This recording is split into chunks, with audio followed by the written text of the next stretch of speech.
इस कार्यक्रम के पुण्यार्जक हैं जैन इंटरनेशनल सेवा ऑर्गेनाइजेशन जीसो। निःशुल्क जैन माइनॉरिटी कार्ड प्राप्त करने के लिए 9059054563 व्हाट्सएप पर हाय सेंड करें और अपने नाम के साथ निःशुल्क जैन माइनॉरिटी कार्ड अभी प्राप्त करें। पापी व्यक्ति यदि संत का रूप धर लिया, संत बन गया,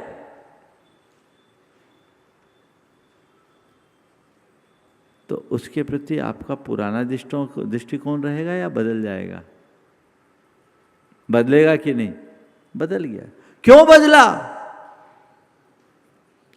वो बदला इसलिए उसके प्रति मेरा दृष्टिकोण बदल गया। मैं आपसे कहता हूं, जिस दिन तुम खुद को बदल लोगे, सारी दुनिया की दृष्टि तुम्हारे प्रति बदल जाएगी, और दृष्टि बदल गई तो सृष्टि बदल गई। ये मान करके चलना। जियो भीतर से, बदलो दुनिया को।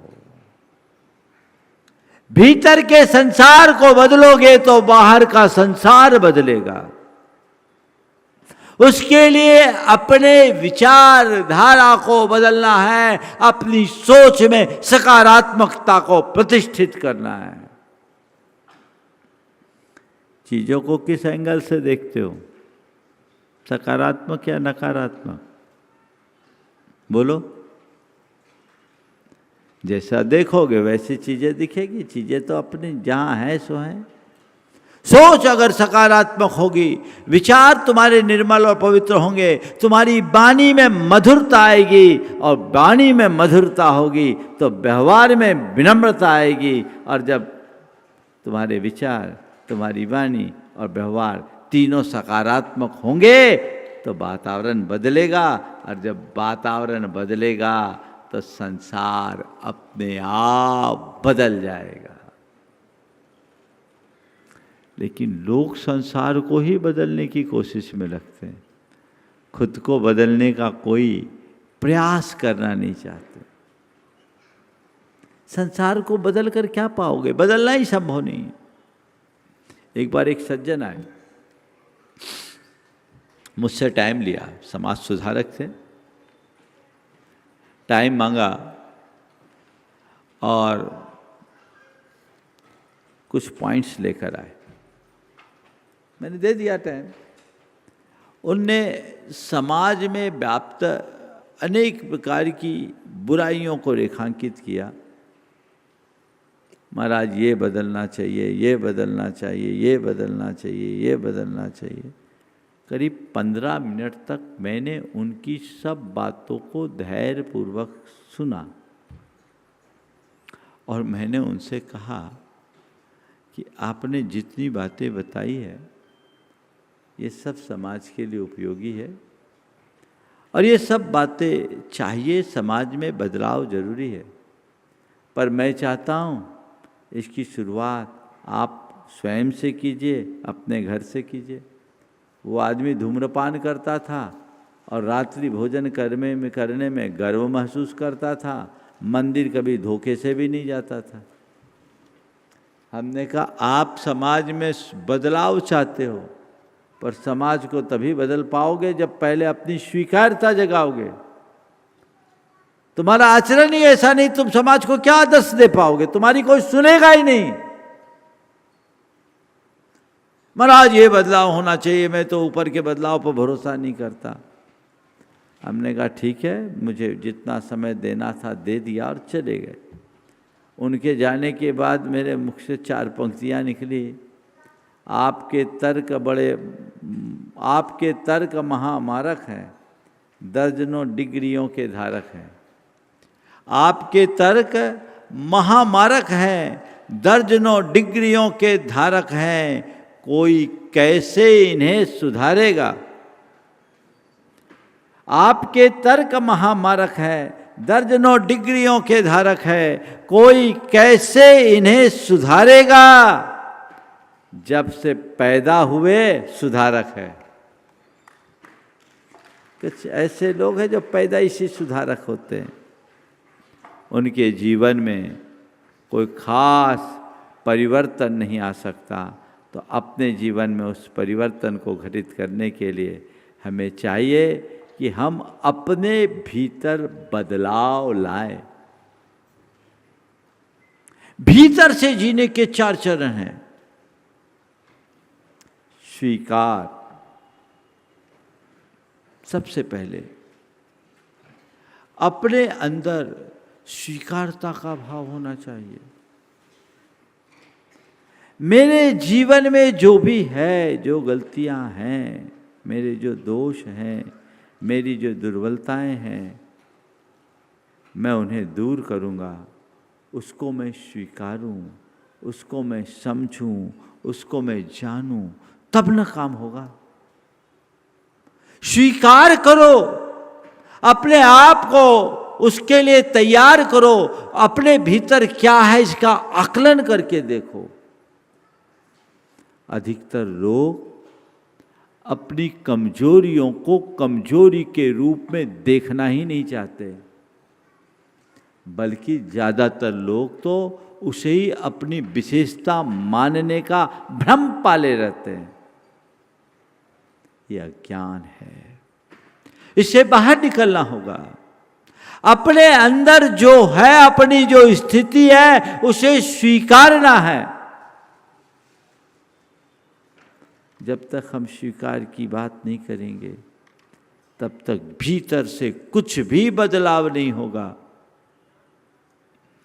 स्वीकार करें, स्वीकार करने के बाद संयम लाएं। संयम सुधार का आधार है। अपनी वृत्तियों और प्रवृत्तियों पर अंकुश लगाने का संकल्प, इसी का नाम संयम है, जो कि तत्परता और जागरूकता के परिणाम से घटती है। बदलाव चाहिए। अपनी कमजोरियों को अच्छे से समझो, स्वीकारो। ये मैं यहां गलत हूं। मुझे क्रोध आया तो मैं स्वीकार करता हूं मुझे क्रोध आया। मैं अहंकारी हूं तो मैं स्वीकार करता हूं कि मैं अहंकार में जीता हूं। मेरे भीतर वासना का कोई विकार आया तो मुझे अंतर मन से स्वीकारना चाहिए कि ये आ रहा है। फिर उसके ऊपर संयम की लगाम कसो। गलती है, मैंने स्वीकार किया, लेकिन इसका प्रतिकार चाहिए, इस पर नियंत्रण चाहिए। और अब मैं नियंत्रण करूंगा, इस पर लगाम लगाऊंगा। ये दृष्टिकोण, लगाऊंगा नहीं, मुझे लगाम लगाना है, इस पर नियंत्रण लाना जरूरी है, क्योंकि ये मेरे लोक और लोकोत्तर दोनों हितों में बाधक है। जब तक अंदर ऐसे नियंत्रण का भाव नहीं होता, संयम भाव नहीं जगता, सुधार की शुरुआत नहीं होती। मैं आपसे पूछना चाहता हूं, आप अपने भीतर बदलाव चाहते हो? ईमानदारी से बोलना, हाँ चाहते हो? हम महाराज बदलाव तो चाहते हैं, इसीलिए तो आपके पास आते हैं। आप तो ऐसा आशीर्वाद दे दो कि हम बदल जाएं। बंधुओं, अगर किसी के आशीर्वाद में लोगों को बदलने की ताकत होती ना, तो मैं तो एक एक के पकड़ पकड़ करके उसके सिर पर अपना हाथ देता कि बेटा आ तू बदल बदल बदल बदल, मेरा आशीर्वाद है, क्योंकि आज दुनिया में बदलाव की जरूरत है। पर ऐसी व्यवस्था नहीं है कि किसी के आशीर्वाद से तुम बदल जाओगे। तुम्हारे भीतर बदलाव होगा, घटित होगा, पर तभी जब तुम चाहोगे। चाहते हो बदलाव, हो जाओ तैयार। मुझे बदलना है, अपने आप को बदलना है, अपने जीवन की दिशा और दशा को परिवर्तित करना है। लोग हैं कि अपने दुखों का रोना तो रोते रहते हैं, बदलाव नहीं चाहते। दुखों का रोना रोते रहते हैं, बदलाव नहीं चाहते। सब जान रहे हैं कि मेरा जीवन दुखों से घिरा है। सब जानते हैं कि मेरे अंदर बहुत द्वंद्व है, दुविधा है, तनाव है, चिंता है, अशांति और उद्वेग है।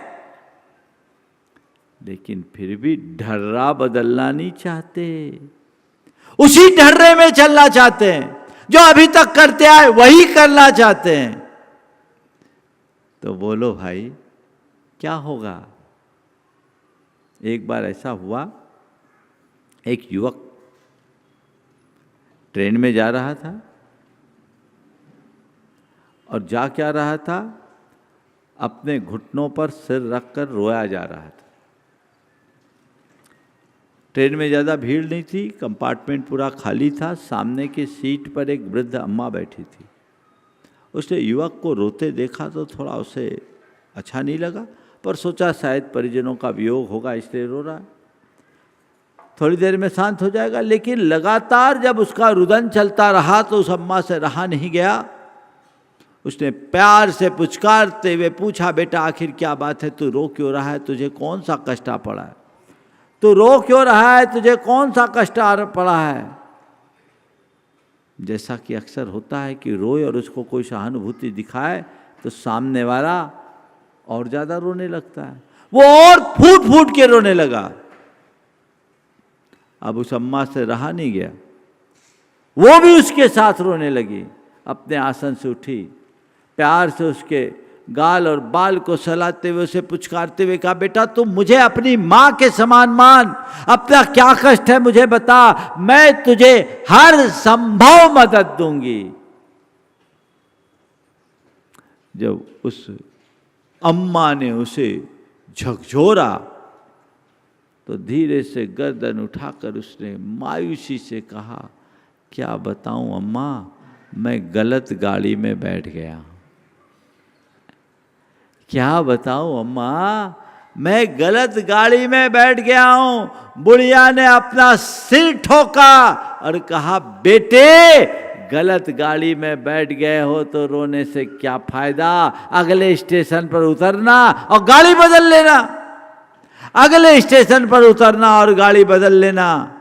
कहा, अम्मा ऐसा तो मैं बहुत देर से सोच रहा हूं पर हिम्मत नहीं होती। बोले क्यों? क्योंकि यहाँ पूरा कंपार्टमेंट खाली है, जगह है, रिजर्वेशन है नहीं। दूसरी गाड़ी में जाऊंगा, पता नहीं जगह मिलेगी कि नहीं मिलेगी, है ना। ये जो तुम्हारा व्यामोह है तुम्हें बदलने को राजी नहीं होने देता, तुम्हें बदलने नहीं देता, है ना। सबको पता है गलत गाड़ी में बैठे हो कि नहीं बैठे हो, बोलो भाई। फिर पर यहां कंफर्ट है, कोरे कंफर्ट को मत देखो, अपने गंतव्य को देखो, अपने ध्येय को देखो, अपने उद्देश्य को देखो। आराम यदि तुम्हारे मंजिल से तुम्हें दूर करे तो आराम हराम है, और कष्ट भी तुम्हें तुम्हारी मंजिल के निकट पहुंचा दे तो कष्ट भी तुम्हारी मस्ती का आधार है। ऐसा मान करके चलो, अपने अंदर संयम लाओ। तीसरा चरण है बदलाव का साधना, अभ्यास। जितनी प्रगाढ़ साधना करोगे जीवन में उतना बदलाव होगा। और ये अध्यात्म स्पर्शी साधना होनी चाहिए, भावनात्मक परिवर्तन की साधना, अपनी भावनाओं को बदलने की साधना। हम जितने भी पूजा पाठ प्रार्थना करते हैं, ध्यान आराधना करते हैं, वो सब हमारी साधना का ही अंग है। लेकिन ये तभी सार्थक हो पाते हैं जब ये आत्मस्पर्शी होते हैं, हम इनकी प्रयोजन को सामने लेकर के चलते हैं, तो ये बदलाव जीवन में घटित हो पाता है।